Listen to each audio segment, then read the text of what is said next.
So এটাকেই বলে object reference variable. Suppose আমাদের কাছে দুটো ক্লাস আছে, class A and class B, and তাদের মধ্যে সেম মেথড আছে নেম নামে, যার রিটার্ন টাইম ভয়েড, অ্যান্ড তারা একটা জিনিসই প্রিন্ট করবে যে কোন ক্লাসের মেথড এরা।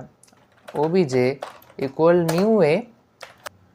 সো আমি অবজেক্টটা দিয়ে এই মেথডটাকে এখনই কল করতে চাই না, but in near future I might use it. Object reference variable বানাতে পারি। Suppose a PTR equal to OBJ, আর পিটিআর হচ্ছে অবজেক্টের রেফারেন্স ভেরিয়েবল, জাস্ট লাইক সিতে পয়েন্টার হতো। আমি পিটিআর ডট নেম কল করতে পারি, প্রিন্ট হয়েছে মেথড অফ ক্লাসে। নাও আমরা এটা কখন ইউজ করি? Suppose we are making a link list and we want to change our object pointer, want to add a new node to our link list.